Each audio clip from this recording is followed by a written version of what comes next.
Hello everyone. So this is Pooja Dangi and welcome back to my YouTube channel Physics Shorts. So आज हम start करने जा रहे हैं रे ऑप्टिक्स जो कि क्लास 12th के एक बहुत ही इंपॉर्टेंट टॉपिक्स में से है, बहुत ही इंटरेस्टिंग भी है एंड बहुत ज़्यादा स्कोरिंग भी है. सो फर्स्ट ऑफ ऑल हम समझते हैं कि ऑप्टिक्स क्या होती है. रे ऑप्टिक्स जो है ऑप्टिक्स का ही एक पार्ट है, यानी कि फर्स्ट चैप्टर हम बोल सकते हैं हम. सो ऑप्टिक्स क्या है? Optics is the study of light. Optics क्या होती है?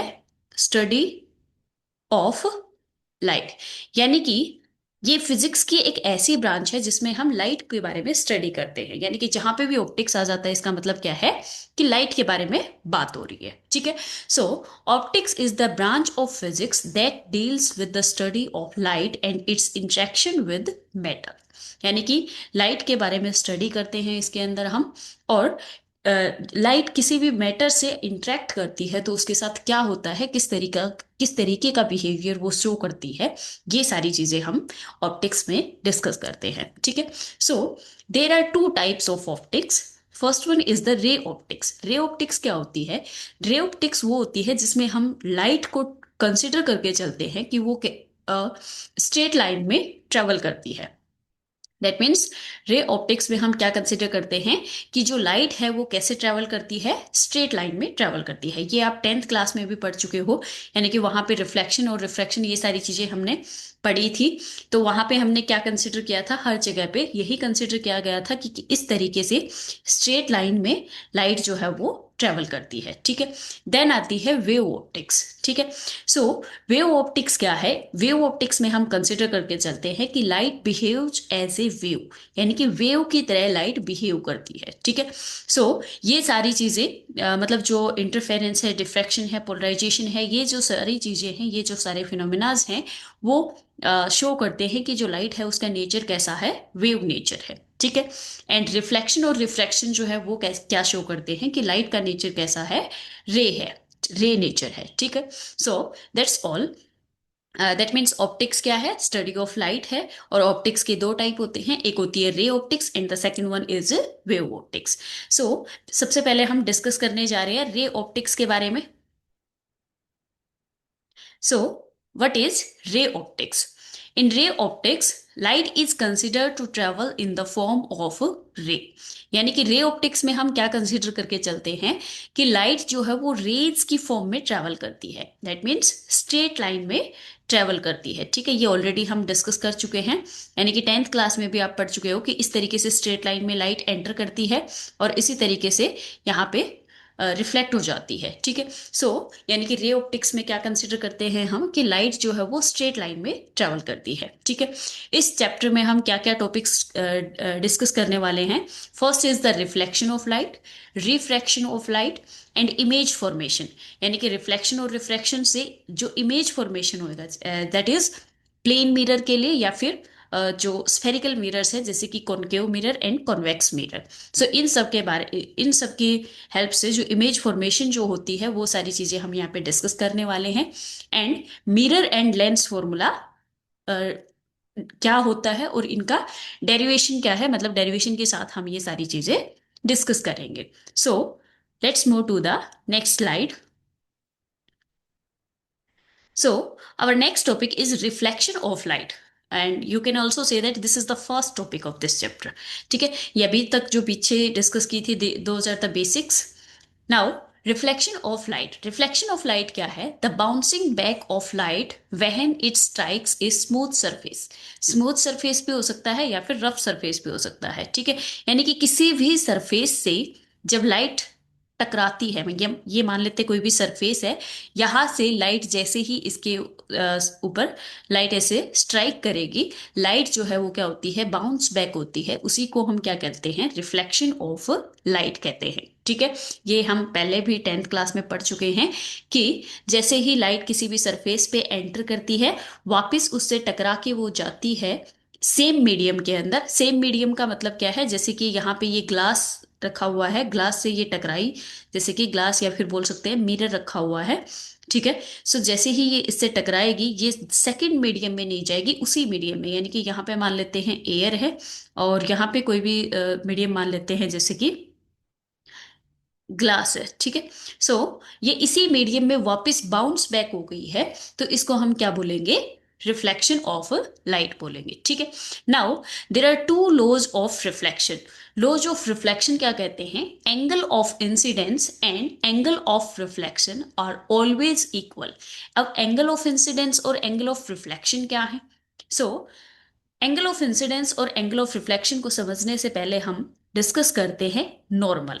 नॉर्मल क्या होता है, यानी कि जो भी सरफेस हमने लिया है, ये हमने क्या लिया था, एक स्मूथ सरफेस लिया था। This is the smooth surface, ठीक है। अब इस स्मूथ सरफेस के ऊपर एक परपेंडिकुलर हम ड्रॉ करेंगे, ठीक है। सो इस परपेंडिकुलर के साथ यहां पे ये जो रे है, ये हमारे पास कौन सी रे है, ये इंसिडेंट रे है, ठीक है। यानी कि जो इंसिडेंट कर रहे हैं, जो रे इसके ऊपर मतलब जो इसके ऊपर डाली जा रही है रे, ठीक है। So this is our incident ray, ठीक है। And this one is the reflected ray, यानी कि जो सरफेस से टकराने के बाद बाउंस बैक जो होती है, उस रे को हम क्या बोलेंगे, रिफ्लेक्टेड रे।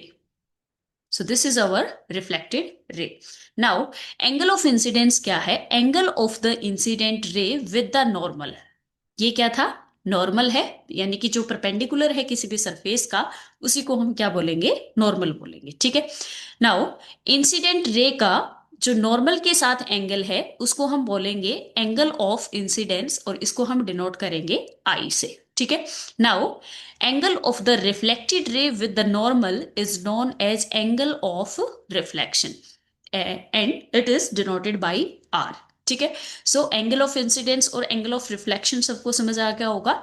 यानी कि एंगल ऑफ इंसिडेंस क्या है, angle of the incident ray with the normal is known as angle of incidence, that is I, ठीक है। यहां पे हम लिख लेते हैं, एंगल ऑफ इंसिडेंस क्या है हमारे पास, आई।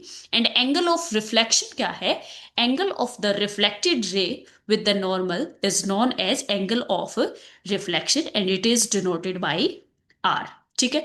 So first law of reflection क्या कहता है कि एंगल ऑफ इंसिडेंस जो है वो हमेशा किसके इक्वल होएगा, एंगल ऑफ रिफ्लेक्शन के। ये हमेशा इक्वल होगा, फिर वो सरफेस चाहे कैसा भी हो, स्मूथ सरफेस है या फिर रफ सरफेस है, ठीक है। किसी भी टाइप का सरफेस है, हर सरफेस के लिए ये एप्लीकेबल है, यानी कि ये क्या है, यूनिवर्सल लॉ है, ठीक है। नाउ सेकेंड लॉ क्या कहता है, incident ray, reflected ray and normal all lie in the same plane. यानी कि जो इंसिडेंट रे है, नॉर्मल है एंड रिफ्लेक्टेड रे है, ये सभी एक ही प्लेन के अंदर लाई करते हैं। दैट मीन्स मान लेते हैं ये जो हमारा रिफ्रैक्शन हो रहा है ये एक्स वाई प्लेन है, ठीक है। सो अगर ये एक्स वाई प्लेन है, तो अगर incident ray x Y plane में है, तो रिफ्लेक्टेड रे भी कहाँ पे होगी, एक्स वाई प्लेन में ही होगी। एंड नॉर्मल भी कहाँ होगा, एक्स वाई प्लेन में ही होगा, यानी कि ये जेड एक्सिस में नहीं जाएगा, ठीक है। दैट मीन्स हम बोल सकते हैं कि आउट ऑफ प्लेन नहीं जाएगा, इनसाइड द प्लेन, या फिर आउट ऑफ प्लेन नहीं जाएगी। यानी कि जिस तरीके से अगर रे ये इस डायरेक्शन में आ रही है, तो इसका रिफ्लेक्शन कहाँ पे हो सकता है, इसी डायरेक्शन में, यानी कि इसी पेज पे हो सकता है, कहीं पे भी इसके आउटसाइड डायरेक्शन में नहीं आ सकता है। सो यानी कि incident ray, reflected ray and normal सभी क्या करते हैं, एक ही प्लेन में लाई करते हैं। So I hope this is clear to all. Now let's discuss next topic, that is types of reflection. So types of reflection कौन कौन से होते हैं, first is the regular reflection and the second one is the diffused reflection. यहाँ पे ये कौन सा होगा, डिफ्यूज्ड रिफ्लेक्शन।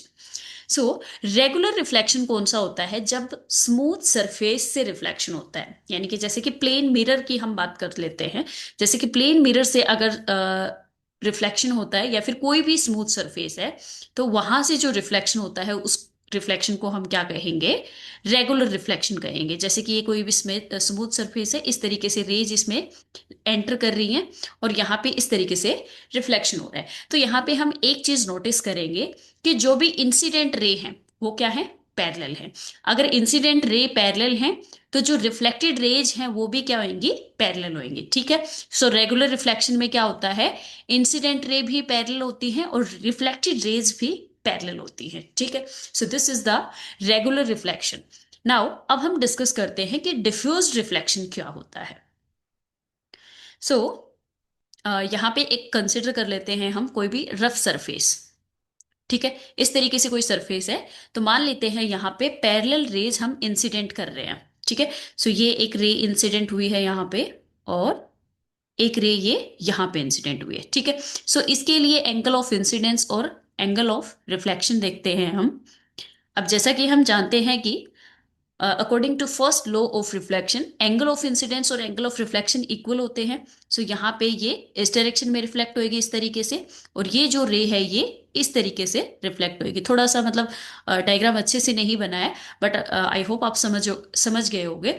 जब इनका एंगल हम मैच करके देखते हैं, या फिर हम एक और रे मान लेते हैं, जैसे कि एक रे मान लेते हैं यहाँ पे इंसिडेंट कर रहे हैं। ठीक है, सो ये भी क्या है, इनके साथ पैरेलल है, लेकिन अगर इसकी रिफ्लेक्टेड रे देखेंगे हम, तो ये इस डायरेक्शन में जाएगी। ठीक है, सो यहां से हम देखेंगे कि कोई भी रे जो है आपस में मतलब इंसिडेंट रे तो हम पैरेलल इंसिडेंट कर सकते हैं, लेकिन जो रिफ्लेक्टेड रेज होंगी वो पैरेलल नहीं होंगी। ठीक है, सो ऐसी जो रिफ्लेक्शन है उसको हम क्या बोलेंगे, डिफ्यूज रिफ्लेक्शन बोलेंगे। ठीक है, तो ये किस में होता है, रफ सरफेस में होता है। ठीक है, now our next topic is plane mirror. Plane mirror क्या होता है? A plane mirror is a flat reflecting surface obeying laws of reflection. यानी कि ये क्या है, एक फ्लैट रिफ्लेक्टिंग सरफेस है या फिर हम कह सकते हैं एक स्मूथ सरफेस है जो कि लॉज ऑफ रिफ्लेक्शन को ओबे करता है। ठीक है, सो यहाँ पे मान लिया हमने एक प्लेन मिरर। ठीक है, यानी कि प्लेन मिरर जो होता है वो क्या होता है, या हम बोल सकते हैं कि ग्लास होता है। ग्लास के ऊपर या तो सिल्वर की लाइनिंग की जाती है, या फिर यहाँ पे मरकरी की कोटिंग की जाती है। ठीक है, सॉरी। सो प्लेन मिरर में क्या होता है, या तो यहाँ पे सिल्वर लाइनिंग होती है, silver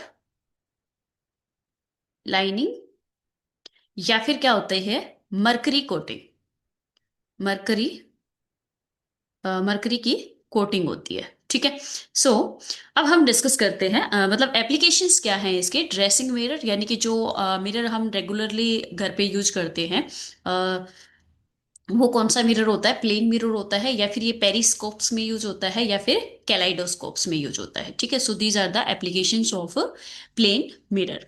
now ray diagram discuss करते हैं प्लेन मिरर के लिए। ये हमने मान लिया एक प्लेन मिरर है, और यहाँ पे मान लेते हैं कोई भी ऑब्जेक्ट रखा हुआ है। ठीक है, so this is our object. ठीक है, और इस ऑब्जेक्ट की जो डिस्टेंस है प्लेन मिरर से, वो कितनी है, डी। ठीक है, सो यहां से एक रेज जाएगी इस तरीके से, this is the incident ray. ठीक है, जैसे ही ये प्लेन मिरर के सरफेस से टकराएगी, तो यहाँ पे क्या होगा, रिफ्लेक्शन होएगा। तो मान लेते हैं ये रिफ्लेक्ट होके इस तरीके से इस डायरेक्शन में जा रही है। ठीक है, so this is the normal, ये क्या है, नॉर्मल। ये इंसिडेंट रे थी हमारे पास, so this will be the angle of incidence and this is the angle of reflection. ठीक है, तो अगर आगे हम देखें तो ये कहीं पे भी जाके ज्वाइन नहीं हो रही है। पीछे अगर हम इसको ड्रॉ करेंगे, तो इस तरीके से यहाँ पे जो इसकी इमेज है वो कहाँ पे फॉर्म हो जाएगी, यहाँ पे फॉर्म हो जाएगी। ठीक है, so this will be at the distance D from the mirror. ठीक है, सो ये हो जाएगा ray diagram for a plane mirror. यानी कि इस तरीके से हम अगर हम पीछे इसको एक्सटेंड कर रहे हैं, तो ये हमें क्या अपीयर हो रहा है कि यहाँ से ये रे जो है डाइवर्ज हो रही है।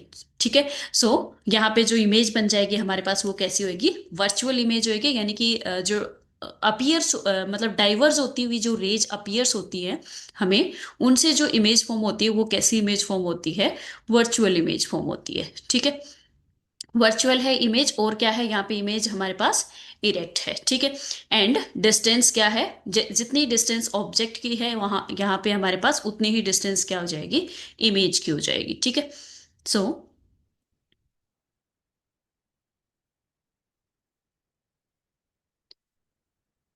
Now characteristics of the image formed by a plane mirror. यानी कि प्लेन मिरर से जो इमेज फॉर्म हुई है उसके कैरेक्टरिस्टिक्स क्या क्या हैं। Image is virtual and erect, यानी कि यहाँ पे हमने देखा इस रे डायग्राम में कि जो इमेज फॉर्म हुई है वो कैसी है, इरेक्ट है। इरेक्ट का मतलब क्या है कि इमेज कैसी रहेगी, सीधी रहेगी। आपने नोटिस किया होगा जब हम मिरर में देखते हैं तो हमारी इमेज कैसी दिखती है, इरेक्ट दिखती है, दैट मीन्स सीधी दिखती है। ऐसा तो नहीं होता कि हम मतलब सर नीचे दिख रहा है, हमारा पैर ऊपर दिख रहे हैं। ठीक है, सो इमेज कैसी दिखती है हमारी, इरेक्ट दिखती है। और कैसी होती है, वर्चुअल इमेज होती है। ठीक है, now second is the image is of the same size as object, यानी कि जितनी हाइट हमारी होती है उतनी ही हाइट की क्या होगी, इमेज होगी। यानी कि ऑब्जेक्ट के साइज और इमेज की साइज प्लेन मिरर में क्या होती है, सेम होती है। ठीक है,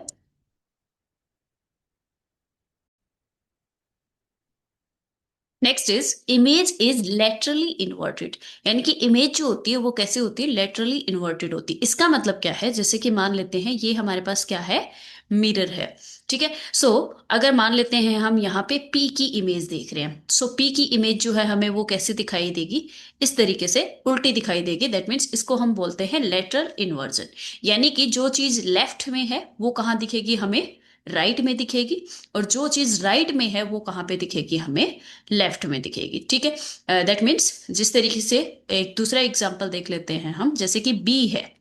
ठीक है, बी की इमेज अगर हम देखेंगे तो वो किस तरीके से दिखेगी, इस तरीके से हमें बी की इमेज दिखेगी। ठीक है, ये आपने नोटिस किया भी होगा, अगर आप मिरर के सामने खड़े होते हो तो आपका लेफ्ट हैंड जो है वो राइट की तरफ दिखता है, और राइट जो हैंड दिखता है वो कैसे दिखता है, लेफ्ट की तरफ। So this is known as lateral inversion. ठीक है, now next is image distance is equals to object distance.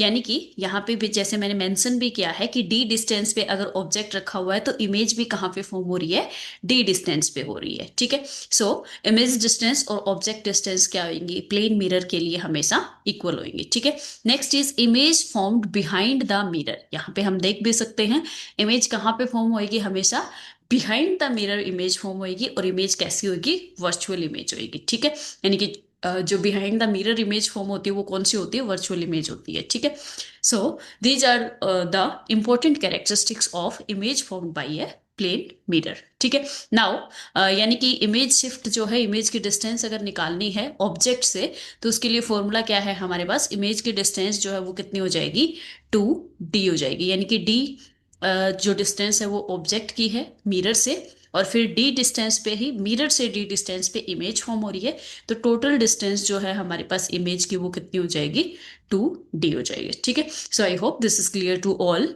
Now our next topic is number of images found by the plane mirrors. यानी कि एक से ज्यादा अगर मिरर होते हैं हमारे पास और उनको किसी एंगल पे रखा जाता है। ठीक है, अगर एक से ज्यादा प्लेन मिरर है, जैसे कि मान लेते हैं ये है एक प्लेन मिरर हमारे पास, और दूसरा जो प्लेन मिरर है वो ये है। ठीक है, आपने कभी देखा भी होगा कि दो प्लेन मिरर हैं अगर आपके पास, उनको आमने सामने रखते हैं या फिर किसी एंगल पे रखते हैं, तो आपने नोटिस किया होगा कि उसके अंदर नंबर ऑफ इमेजेस फॉर्म होती हैं। ठीक है, सो वो नंबर ऑफ इमेजेस कितने एंगल पे रखते हैं तब कितनी इमेजेस फॉर्म होंगी, ये हम इसमें डिस्कस करने वाले हैं। ठीक है, सो नंबर ऑफ इमेजेस किस तरीके से निकालेंगे हम, मान लेते हैं ये है हमारा mirror M1 and this is M2, और इन दोनों के बीच में एंगल कितना है, थीटा। ठीक है, सो नंबर ऑफ इमेज के लिए जो फॉर्मूला हो जाएगा हमारे पास, this will be 360 divided by theta. ठीक है, ये कब होगा, जब इसकी वैल्यू हमारे पास क्या आती है, यानी कि 360 डिवाइडेड बाई थीटा की वैल्यू अगर हमारे पास ओड आती है। ठीक है, 360, यानी यहीं पे लिख देते हैं इफ दिस इज ओड, यानी कि यहाँ पे 360 डिवाइडेड बाई थीटा की वैल्यू अगर ओड आती है तो वही वैल्यू हो जाएगी हमारे पास एन की, और अगर इसकी वैल्यू हमारे पास 360 डिवाइडेड बाई थीटा की वैल्यू अगर हमारे पास इवन आती है, तो उस केस में हमारे पास नंबर ऑफ इमेजेस क्या हो जाएंगी, 360 डिवाइडेड बाई थीटा -1। ठीक है, यानी कि हम यहाँ पे जैसे कि फॉर एग्जाम्पल मान लेते हैं थीटा इक्वल्स टू है हमारे पास 60 डिग्री है। ठीक है, थीटा इक्वल्स टू अगर हमारे पास 60 डिग्री है, तो उसके लिए नंबर ऑफ इमेजेस कितनी हो जाएंगी, 360 डिवाइडेड बाई 60, जीरो से जीरो कैंसिल आउट हो जाएगी, और 6 6 जा 36, यानी कि यहाँ पे हमारे पास 360, इसकी वैल्यू कितनी आ रही है, 6 आ रही है। तो यहाँ पे ये जो वैल्यू आ रही है हमारे पास, ये कैसी आ रही है, इवन आ रही है। और अगर ये इवन आ रही है तो हम एन की वैल्यू निकालने के लिए क्या करेंगे, इसको 6 - 1 कर देंगे, यानी कि इसमें से -1 कर देंगे। सो नंबर ऑफ इमेजेस हमारे पास कितनी हो जाएंगी, 5 हो जाएंगी। ठीक है, ये आप ट्राई भी करके देख सकते हो। कोई भी दो प्लेन मिरर लेना और उनको 60 डिग्री के ऊपर रखेंगे, तो हमारे पास जो नंबर ऑफ इमेजेस होंगी वो कितनी होंगी, 5 हो जाएंगी। ठीक है, दूसरा एक एग्जाम्पल लेते हैं हम। अगर हमारे पास मान लेते हैं थीटा की वैल्यू है 40 degree, if theta equals to 40 degree, तो उस केस में हम 360 डिवाइडेड बाई थीटा की वैल्यू निकालेंगे। So this will be 360 divided by 4। Zero zero से जीरो कैंसिल आउट हो जाएगा, और 4 से ये कितने पे कटेगा, 4 9 जा 36। ठीक है, सो यहाँ पे नंबर ऑफ इमेजेस कितने हो जाएंगे हमारे पास, 9 हो जाएंगे। यानी कि ऑलरेडी एन की वैल्यू हमारे पास 360/थीटा की वैल्यू कितनी आ रही है, ओड आ रही है। ठीक है, सो ओड अगर वैल्यू आ रही है तो हमें इसके साथ कुछ नहीं करना है, यही क्या हो जाएगा, हमारा आंसर हो जाएगा। यानी कि हमें क्या देखना है यहाँ पे, जो नंबर ऑफ इमेजेस फॉर्म होंगी वो हमेशा क्या होंगी, ओड फॉर्म होंगी। यानी कि जब भी अगर हमारे पास इसकी वैल्यू इवन आ रही है तो हम क्या कर देंगे, उसमें से एक माइनस कर देंगे। क्योंकि इसमें बहुत ज्यादा कंफ्यूजन होती है कि ये ओड होता है तब माइनस करना होता है या फिर इवन होता है तब माइनस करना होता है। तो सिर्फ आपको यही याद रखना है कि यहाँ पे जो नंबर ऑफ इमेजेस आएंगी, यानी कि लास्ट में जो रिजल्ट आएगा वो कैसा होना चाहिए, ओड होना चाहिए। ठीक है, तो अगर इवन आ रही है हमारे पास वैल्यू, तो उसमें से हम क्या कर देंगे, 1 माइनस कर देंगे। So I hope this is clear to all. So this is all for today. So अगर आपको वीडियो पसंद आई हो तो लाइक शेयर एंड सब्सक्राइब करें। नेक्स्ट लेक्चर में हम डिस्कस करने वाले हैं स्फेरिकल मिरर्स के बारे में, that is concave mirror, convex mirror, और उनके लिए जो इमेज फॉर्मेशन है और मिरर फॉर्मूला है, ये सारी चीजें हम डिस्कस करेंगे। ठीक है, thank you and have a nice day.